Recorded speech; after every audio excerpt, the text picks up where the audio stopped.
Pendakwa selebriti Ustaz Akil Hai bersetuju dengan pandangan pencetus Ummah Pius Said yang lantang bersuara dan membantah penganjuran konsert penyanyi antarabangsa seperti Billie Eilish dan Blackpink.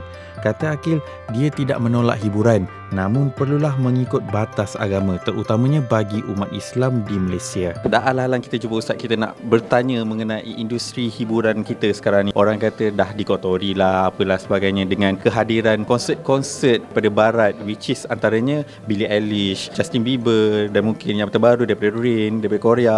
So mungkin pandangan Ustaz apabila mendengar komen-komen sebegitu macam mana pula? Saya nak bertanya kepada mereka yang duduk dalam konsert tersebut lah. Sebab saya tak tahu, saya tak pergi. Apa rasa korang bila melihat konsert tu? Mungkin jawapan bagi dia orang, dia kata, kami puas lah dapat tengok artis yang kami minat, tengok depan-depan, dia nyanyi pun live, dengan penataan cahaya yang menarik, memang best. So you all dapat macam tu. Okey, itu dia orang punya hak. Tapi saya lebih memandang kepada tunaikan hak Allah. Tanggungjawab kita bersama, babe. Kita tak menolak hiburan. Di Malaysia ni dia ada beberapa perkara. Antara perkara-perkara tersebut ialah pertama, kebanjiran artis-artis luar mudah masuk ke dalam tanah air kita. Artis-artis yang memang ada seninya, memang ada jati dirinya, tidak pula mendapat tempat.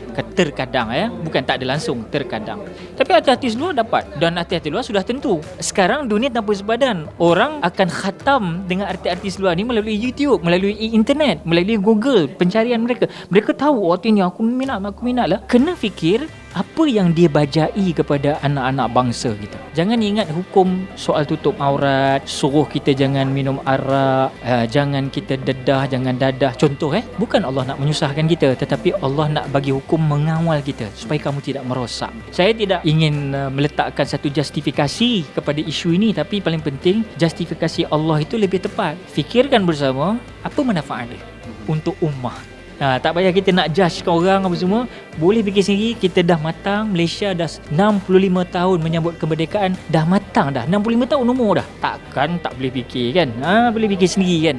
InsyaAllah. Sedikit Ustaz, bila Ustaz berkata sebegitu kan, baru-baru ini pendakwa bebas seperti Pius Said ada menegur tentang konsep sebegitu kan. Kalau boleh haramkan terus konsep-konsep sebegitu. Ya, al-halalu bayyinun wal haramul bayyinun.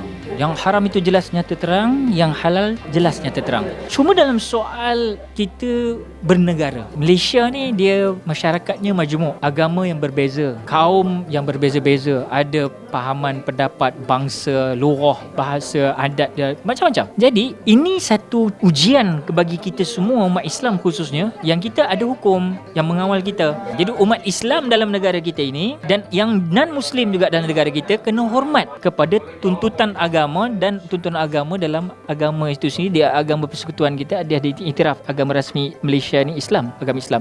Kena hormat, dan umat Islam sendiri kena faham bahawa agama Islam ni menyantuni orang yang bukan beragama Islam. Dalam waktu yang sama, kita boleh berkompromi, tetapi kita kena ingat kita ada perkara yang kita boleh lakukan, kita boleh turut serta, ada perkara yang tak boleh. Jadi contohnya kalaulah pendakwa-pendakwa bangun menyatakan apa yang telah tersurat dan tersirat di dalam kalam Allah yang qadim dan juga hadis Rasulullah, kita perlu akur selagi ianya diambil daripada hadis dan Quran. Itu wajib akur, itu tak boleh kita tolak. Jadi ada juga pendakwa-pendakwa dia kata tak apalah kan, kita tak boleh nak dakwah dari luar, kita masuk join dia orang, masuk TikTok contoh. Jadi TikTok penuh ustaz-ustaz sekarang. Satu benda yang sihat, tidaklah benda-benda lara saja. Sama juga macam isu yang sekarang kita tengok, bagaimana kita nak mendepani orang-orang yang buat konsert-konsert yang lara ni. Contohlah kita kata lara lah, sorry to say. Kalau kita kata lara, bagaimana kita nak mendepani dia? Saya rasa perlukan satu suntikan daripada pihak berautoriti, menelek dan melihat dahulu sebelum memutuskan sesuatu konsert itu diadakan. Kena fikir impak dia kepada masyarakat.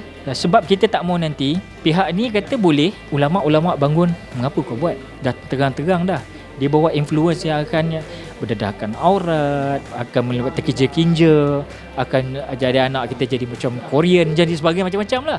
So ulama' bangun sebab kita kena faham orang yang minat dengan artis-artis yang dari luar ni, mereka dah khatam dan mengkaji dah artis-artis ni macam mana. So dia akan duduk dalam dunia dia. Dia tak duduk dalam dunia ustaz-ustaz ni, ulama' ni. Jadi bila ulama' bercakap, dia akan jadi ada satu barrier tau. Ini yang jadi sekarang, artis ni bangun, marah pula kepada ustaz-ustaz yang menegur ini. Sedangkan Bukan ustaz tu menegur, ustaz alat je, ustaz postman je. Yang menegur tu Allah, yang menegur tu Quran, yang menegur tu hadis. Cuma nak dengar dengan tak nak dengar je. Sebab saya nampak ramai aja yang menegur, cara masing-masing. Tapi mungkin disebabkan public figure ataupun isu tu dimainkan oleh public figure atau orang-orang yang orang kenal, jadi cepat lagi tersentuh lah. Bagi saya, yang mana benar itu benarlah, katakan benar. Yang mana salah, katakan salah. Jangan lupa datang pada 29 Oktober 2022 ini di Dewan Civic MBPJ, Legenda Nasyid Tanah Air. Masya Allah, saya ucap terima kasih juga kepada Intim Record kerana berfikir benda ini, berfikir mereka untuk menyatukan. Sementara masih ada lagi insan-insan yang mempelopori nasyid semua, dari budak sekolah pondok dulu sampai sekarang, mereka masih ada di muka bumi ini. Angkat mereka untuk menjadikan suatu pedoman supaya legasi yang baik ini tidak ditinggalkan oleh generasi mendatang.